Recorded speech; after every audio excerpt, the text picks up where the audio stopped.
All right, everybody.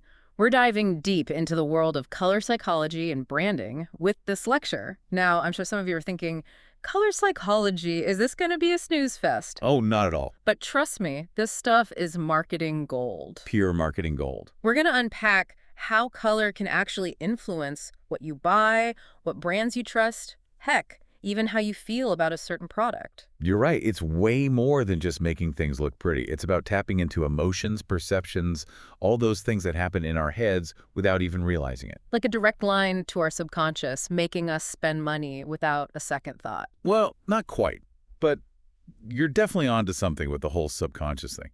Think about it. We are constantly flooded with visual information, right? Like a fire hose of images and colors everywhere we look. Exactly. And our brains have to process all of that in a split second. Research actually shows we process color before we even consciously recognize what we're looking at. Whoa, you're telling me our first impressions are like color-coded before we even know what's going on? Pretty much.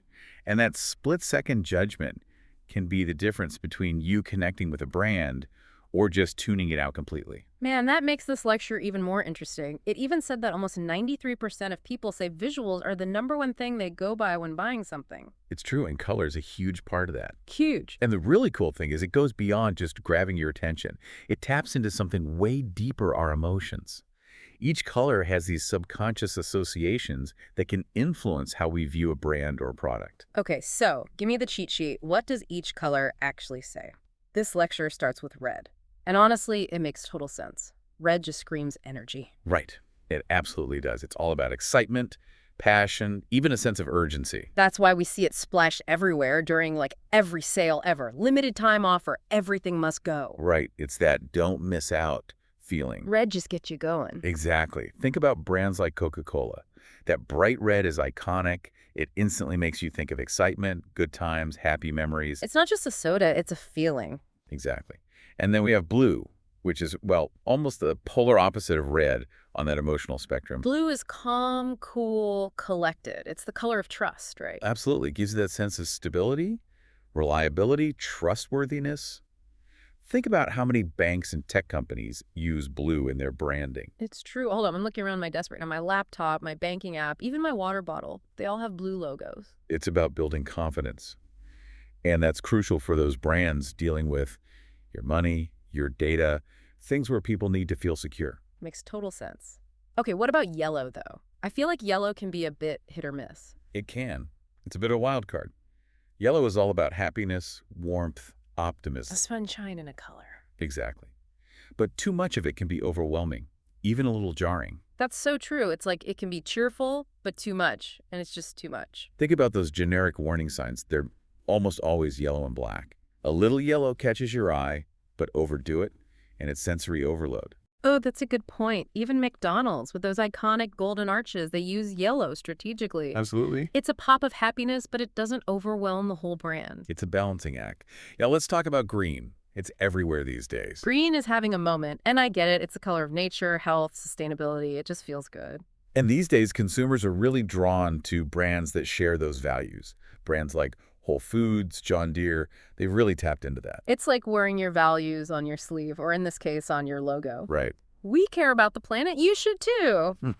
Okay, so we've got red for excitement, blue for trust, a dash of sunshine yellow, and green for all things eco-conscious. What about some of the other colors? Purple, for example? I always associate it with luxury, almost like a royal feel. You're spot on. It has a long history of being associated with royalty, luxury, even a touch of mystery. It's like something you'd find in a palace. And a lot of brands use it to give that sense of like indulgence or premium quality. Exactly. Think about Cadbury chocolate. That rich purple packaging just screams, treat yourself. Oh, it totally does. Okay, purple luxury vibes. What about black? Black always strikes me as sleek and sophisticated. Black is powerful. It conveys sophistication, elegance, even a sense of exclusivity. Think about brands like Chanel or Louis Vuitton. High end, for sure. Their use of black, it's all about that timeless appeal that this is the good stuff message. It's like the little black dress of branding. Always in style, always makes a statement. And speaking of classics, you can't have black without white. True. And where black is bold and powerful, white represents simplicity, purity, A clean slate. It's like a breath of fresh air. I've noticed a lot of tech companies are loving the whole white aesthetic these days. Oh, absolutely. Yeah. Apple is a great example. They've really embraced white to project this image of sleek, modernity, user-friendliness. You'll also see a lot of white in healthcare, where it conveys cleanliness, sterility. It's amazing how much thought goes into something as seemingly simple as choosing a color. It's like a whole language we never even knew we were speaking. But we're just scratching the surface here because this lecture also talks about how our cultural background plays a huge role in how we perceive color. What might mean one thing here in the US could mean something totally different on the other side of the world. Absolutely. It's like different dialects of the color language. Yeah. And that's where things get really interesting. Yeah, you've really got to know the local customs before you start throwing colors around. Totally. So give me an example. What's a color I need to brush up on in my color phrase book? Well, how about orange? Here in the West, we tend to think of it as playful, energetic, that kind of in-your-face color, right? Like a sports drink ad or something. Yeah, definitely a high energy color. But in many Eastern cultures, orange has a deep spiritual significance. It's not just about grabbing your attention. It represents something much, much more. Wow, so the exact same color can have totally different meanings depending on where you are in the world. Okay, what about pink? That's another one that seems to be changing even here in the West. It really is. For a long time, pink was pretty much stuck in that feminine box, and that was it. But lately, we're seeing a real shift, a kind of reclaiming of the color. Like pink got a bold new attitude. Exactly. Brands like, say, T-Mobile are using that bright pink to project an image of boldness, of disruption. It's not just about being pretty anymore. So pink isn't just pretty in pink, it means business. Precisely. And it just goes to show how the meaning of a color can evolve over time, even within the same culture. Now, the lecture also mentions some interesting points about red in different cultures. Oh yeah, I talked about China, right? Red is a perfect example of how cultural context can totally change the game. In the West, red often means urgency, a warning, even danger sometimes. Stop signs, fire trucks, definitely get your attention. But in China, red is the color of good luck, prosperity, celebration. Imagine seeing red everywhere during their New Year celebrations. It's incredible. That is a totally different vibe. It's about joy, good fortune, not watch out. So we've got orange in its spiritual side, pink breaking free from all those old stereotypes, and red doing a complete 180 from warning to welcome. What other color surprises did this lecture have in store? Well, get this. In some Eastern cultures, white is actually associated with mourning and is often worn at funerals. Whoa, red. Yeah, very different from the Western association with purity and new beginnings. So sending a white flower arrangement as a gesture of sympathy, probably not the best move in those cultures. Definitely something to keep in mind. Yeah. And black, which we often see as sleek and sophisticated in the West, can actually have negative connotations in some cultures, being linked to mourning or bad luck. So a color that we see as timeless and elegant might be interpreted in a totally different way somewhere else. This is really making me think about just how much our own backgrounds shape how we see color. And that actually leads us to some of the controversies surrounding color psychology. Because while it's clear that color has an impact on us, there's a lot of debate about how much we can generalize those effects. So it's not as simple as saying blue equals trust, case closed. Not quite. We're not robots, thankfully. Everyone brings their own personal experiences, preferences, even their mood at that moment to how they perceive color. It's like some people love spicy food, others not so much. Totally personal preference. Exactly. The lecture makes a good point about how color is really just one piece of the puzzle when you're building a brand. The brand's message, the product's quality, the price, it all comes into play. Right, so you can have the perfect color scheme, but if the product itself isn't good, none of that matters. Exactly. It's about using color strategically to support the whole brand identity and message, not just as a band-aid. So how are some of the biggest brands out there using color well? Let's get some real-world examples here. This lecture mentioned a few good ones. Oh, absolutely. Let's start with Starbucks. I mean, they're practically synonymous with the color green at this point. It's true. Every time I see that green logo, I'm like, coffee, community, maybe a blueberry scone. But there's got to be more to it than that. There is. Starbucks uses green so effectively because it goes beyond just coffee. It's about sustainability, ethical sourcing, connecting with nature. It's visual shorthand for those core values that they want to be known for.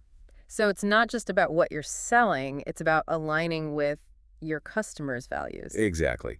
Now, for a complete color contrast, what comes to mind when you picture, say, a Nike ad? Black and white. Bold, Powerful, usually with some amazing athletes doing incredible things. And that is no accident. Nike's use of black and white, it's strategic brilliance. Black conveys strength, power, pushing boundaries, while that white provides a clean, classic contrast. It's like they're saying we're about performance, not distractions. Precisely. And speaking of iconic brands, we can't forget Target. That red bullseye is like a beacon in the retail world. It's true. Impossible to miss. And suddenly I want to go wander the aisles and buy things I don't need. That's exactly what they want you to think. That bright red, it's all about grabbing your attention, creating a sense of excitement and urgency. Red's linked to those impulse buys we all know, and let's face it, we all love sometimes. It's like the color itself is saying, come on in, you never know what treasures you'll find. So we've covered a lot of ground here, from the emotions behind colors to cultural differences, the whole 9 yards. What are some key takeaways from all this? How can we actually use this knowledge in the real world? That's the million-dollar question, right? Well, this lecture stressed that if you're trying to build a brand, you really have to know yourself first. What is your brand's personality? What are your core values? It's like finding your own personal style. What colors make you feel confident? What represents you? Exactly. Once you have a strong sense of your brand's identity, you can start choosing colors that reflect those values and, importantly, resonate with your target audience. So you're saying before you even think about logos and websites, you've got to do some soul searching about your brand's personality. Exactly. Just like you wouldn't wear, say, a tuxedo to a pool party. Unless that's your brand. Right. Well, maybe. But the point is, your brand needs a color palette that fits the occasion, that feels authentic. So if your whole thing is about sustainability, you're probably not going to go with like neon orange for everything. Probably not. Unless, again, you're going for some really ironic contrast. Right. But even then, you're walking a fine line. Could end up just confusing people. Exactly. Okay, so knowing yourself, that's key. But this lecture also talked about knowing your audience. What works for one person might not work for another. Exactly. A color that resonates with one group might totally flop with another. You've got to know who you're talking to, what their values are, even just their general aesthetic preferences. Like learning a new language. Got to make sure you're using the right words in the right context. Exactly. And just like you wouldn't use slang, Yeah. you don't want to use colors without understanding what they might mean in different cultures. So important. We talked about cultural differences before, and it's definitely something to keep in mind when choosing your brand colors. Absolutely. And while you're doing all this research on your audience, don't forget to check out the competition. Oh, for sure. See what colors they're using, how you can stand out from the crowd. You want to own your little corner of the color wheel. It's like, how do you make your brand the most memorable guest at a party? Exactly.